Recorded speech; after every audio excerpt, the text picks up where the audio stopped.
Hello everyone, welcome to channel Shri academy. Friends, Bihar विधानसभा सचिवालय का फॉर्म निकला हुआ है। ठीक है, अगर फॉर्म आप नहीं भरे हैं तो जल्द से जल्द भर लीजिए, क्योंकि इसका जो अंतिम डेट है 15 फरवरी तक है। 15 फरवरी 2024 तक है ऑनलाइन करने का। ठीक है, ये 29 जनवरी 2024 से फॉर्म भराना स्टार्ट हो चुका है। 15 फरवरी तक लास्ट डेट है। ठीक है, उसके बाद इसका जो भुगतान करना है, यानी ये जो शुल्क है वो है 17/2/2024। ठीक है, और पोस्ट की अगर बात करें दोस्तों तो अच्छा, इसका वेबसाइट देख लीजिए। ये है वेबसाइट।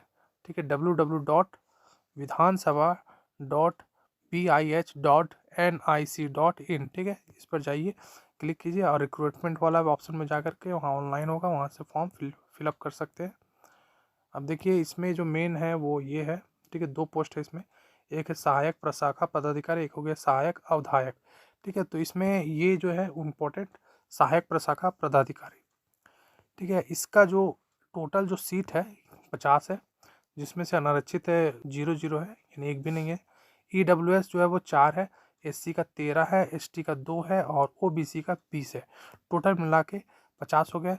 और जहाँ पर 35% जो 36 आरक्षण है महिलाओं को जो दिया गया, उनमें से एक सीट EWS में, और महिला SC जो है उनको 5 सीट है, और ST में एक भी नहीं है।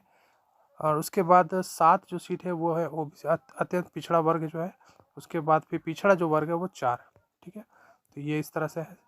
अब हम और इसमें देख लीजिए दोस्तों, सहायक अवधायक जो है इसमें मात्र अनारक्षित में मात्र है 2 ही सीट है।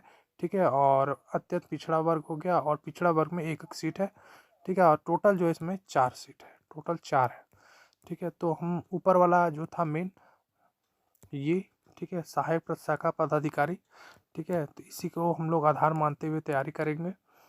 और शैक्षणिक जो योग्यता है वो आपका स्नातक रहना चाहिए। ठीक है, स्नातक या फिर समकक्ष की उपाधि होना चाहिए किसी केंद्र सरकार या राज्य सरकार के मान्यता प्राप्त विश्वविद्यालय से। ठीक है, अब आरक्षण की अगर बात करें तो आरक्षण जो बिहार के ही हैं, जो डोमिसाइल हैं, वही लोग को आरक्षण मिलेगा। ठीक है, अगर दूसरे स्टेट के हैं तो उनको आरक्षण का लाभ नहीं मिलेगा। उम्र की गणना जो है वो 1/8/2023 से की जाएगी, और इसमें आपका जो न्यूनतम एज है वो होना चाहिए 21 साल। ठीक है, सामान्य जो अनारक्षित है मेल यानी पुरुष के लिए 37 साल है। महिला हो गई पिछड़ा वर्ग, अत्यंत पिछड़ा वर्ग के लिए 40 साल है। ठीक है, जो सामान्य अनारक्षित महिलाएं उनके लिए है। और OBC अत्यंत पिछड़ा वर्ग और पुरुष महिला दोनों के लिए 40 साल। ST और SC के लिए जो पुरुष महिला दोनों मिलाकर उनका है वो 42 ईयर्स है। चलिए अब नेक्स्ट देखते हैं। हाँ, परीक्षा की पद्धति 2 चरणों में ली जाएगी। प्रारंभिक परीक्षा जो रहेगा वो आपका रहेगा ऑब्जेक्टिव फॉर्म में रहेगा। ठीक है, और मेंस जो रहेगा, जो लिया जाएगा वो हो जाएगा डिस्क्रिप्टिव फॉर्म में रहेगा। ठीक है, आपको ये ध्यान रखना है। और PT में जो सवाल आएंगे, ठीक है, टोटल जो क्वेश्चन रहेंगे वो नंबर ऑफ क्वेश्चन 100 रहेंगे। ठीक है, एक क्वेश्चन पर आपका, यानी एक क्वेश्चन पर आपको मिलेंगे 4 मार्क्स। ठीक है, यानी कि 100 है तो यानी कि 400 मार्क्स का एग्ज़ाम होगा।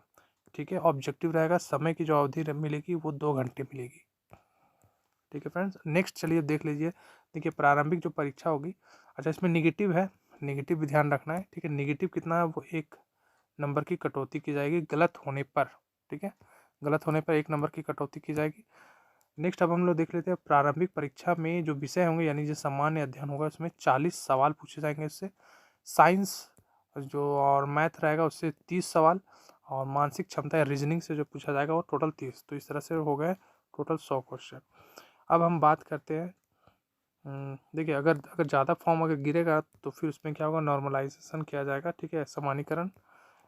और देखिए PT का जो है सिलेबस है, वो PT का सिलेबस अगर नहीं है आपके पास तो इसे रख लीजिएगा। ठीक है, फोटो कॉपी निकाल कर रख लीजिए तैयारी करते समय। सामान्य अध्ययन में देख लीजिए सामान्य अध्ययन में क्या क्या पूछा जाएगा। ठीक है, और विज्ञान हो गया, गणित हो गया। ठीक है, ये सब है। और इसमें किसी तरह का अगर आपको लगता है नहीं समझ में आ रहा है, ठीक है, सिलेबस में नहीं समझ में आएगा तो आप कमेंट बॉक्स में कमेंट कीजिएगा। ठीक है, जहाँ तक मुझे लगता है, जहाँ तक मैं समझ पा रहा हूँ, आपको ये जो सिलेबस जो दिया हुआ है उससे आप अवगत होंगे। ठीक है, अगर फिर भी किसी तरह की अगर कोई दिक्कत है तो आप ज़रूर से कमेंट कीजिए। ठीक है, कमेंट बॉक्स पे PT पास कीजिएगा तो PT में जो रिजल्ट आएगा वो 10 गुना मेंस के लिए। ठीक है, नेक्स्ट अब देखिए, मेंस का जो सिलेबस रहेगा वो आपको वो वेबसाइट पर है, ठीक है। आप वेबसाइट पर जा कर के आप डाउनलोड कर सकते हैं, ठीक है। और ये ऑब्जेक्टिव नहीं रहेगा मेंस, वो डिस्क्रिप्टिव रहेगा, ठीक है। अब ध्यान दीजिएगा, डिस्क्रिप्टिव नेचर का रहेगा। और तो पहले अपने पीटी देख लेंगे, फिर मेंस का अगर आप बोलिएगा तो मेंस का भी सिलेबस दिखला देंगे किस तरह का सिलेबस है। ऑनलाइन जो भरने की तिथि है, लास्ट डेट वो 15 फरवरी है, ठीक है। और जब तक मैं ये वीडियो बना रहा हूँ, और आज का जो डेट है वो है 3 फरवरी, ठीक है।